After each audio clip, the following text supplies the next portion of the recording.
Welcome everyone. अगर आपने scam 1992 की वेब सीरीज देखी होगी तो आपके मन में एक सवाल ज़रूर आ रहा होगा कि आखिर स्वामी जी हैं कौन जिन्होंने हर्षद मेहता से इलेक्शन के टाइम पे 1 करोड़ से ज़्यादा का डोनेशन लिया पार्टी फंड के नाम पे और बाद में हर्षद मेहता को ही फंसा दिया। चलिए जानते हैं स्वामी जी की पूरी हिस्ट्री। सबसे पहले तो स्वामी जी का रियल नेम था नेमीचंद जैन। इन्हें चंद्रा स्वामी के नाम से भी जाना जाता था। इन्हें कई पॉलिटिकल इन्फ्लुएंसर्स ने एक और नाम दिया था और वो नाम था गॉडमैन।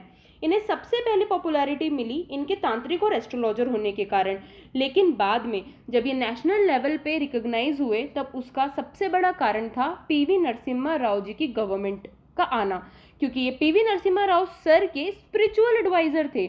स्वामी जी और भी कई नेताओं के साथ काफ़ी अच्छे कनेक्शन में थे, इसीलिए ये कई सारे घोटालों में शामिल होते रहे और हमेशा से अपना पैसा बनाते रहे।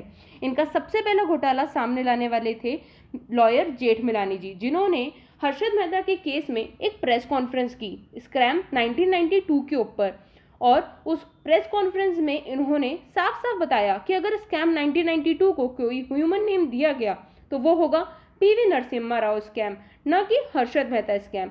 इसके अलावा भी स्वामी जी पे कई प्रकार के कई आरोप लगातार लगते चले गए, जैसे कि माना जाता है कि राजीव गांधी जी की हत्या के टाइम पे इन्होंने 11 मिलियन डॉलर से ज़्यादा की फिरौती ली थी। लंदन के एक बिजनेसमैन के साथ इन्होंने $1 लाख से ज़्यादा का फ्रॉड किया था। इन पे कई बार फॉरेन एक्सचेंज रेगुलेशन एक्ट को वॉयलेट करने का भी इल्ज़ाम लगा, लेकिन वो कहा जाता है ना कि हर पापी के पापों का घड़ा एक ना एक दिन भर ही जाता है। फाइनली 1996 में स्वामी जी को लंदन मैन डिफ्रॉडिंग केस में आखिर जेल जाना ही पड़ा। स्वामी जी के अलावा और भी कई कैरेक्टर्स हैं जो कि इस सीरीज के जरिए हमारे सामने आए हैं, जैसे कि मिस्टर मनु मानिक, जो कि ब्लैक कोबरा माने जाते थे उस टाइम के, क्योंकि वो मार्केट को हमेशा बियरिश मोड में रखते थे। और उनके दो special followers mister Rakesh Jhunjhunwala और मिस्टर राधा कृष्ण दमानी, जो कि मिस्टर मनु मानिक के ऑर्डर्स को फॉलो करके मार्केट में वर्किंग करते थे।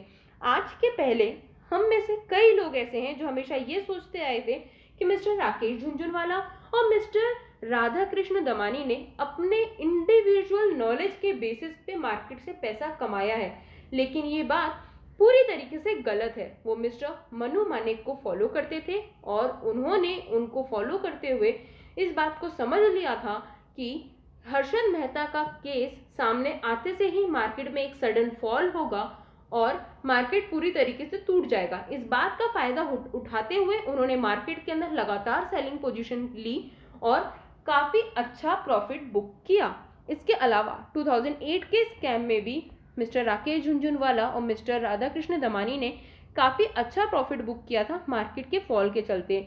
मिस्टर राकेश झुनझुनवाला और के अलावा हमारे सामने एक और कैरेक्टर आई हैं, वो है मिस सुचिता दलाल, जिन्होंने एक बहुत अच्छे फाइनेंशियल जर्नलिस्ट का रोल प्ले किया है और उन्होंने इस पूरी सिस्टम के लूपहोल और सच्चाई को सबके सामने लाके रख दिया था। मिस सुचिता दलाल के अपार्ट मिस्टर माधवन, जो कि सीबीआई के मेन ऑफिसर थे, उन्हें ये केस सीबीआई इन्वेस्टिगेशन के लिए दिया गया था। उन्होंने काफ़ी अच्छे से अपनी इन्वेस्टिगेशन को कैरी किया, बट जैसे ही इस इन्वेस्टिगेशन के मिड में पीएम का नाम और पॉलिटिकल कनेक्शंस होने की बात सामने आने लगी, वैसे ही सीबीआई के जो हेड थे उन्होंने मिस्टर माधवन को इस केस से हटा दिया, क्योंकि मिस्टर माधवन किसी भी शर्त पे कुछ भी गलत करने के लिए तैयार नहीं थे और सीबीआई के जो चीफ थे वो बिल्कुल नहीं चाहते थे कि पीएम का नाम इस केस में सामने आए, इसलिए माधवन को रिज़ाइन देना पड़ा। अगर आपने ये वेब सीरीज़ अभी तक नहीं देखी है तो एक बार इस वेब सीरीज़ को ज़रूर देखें। Thank you so much.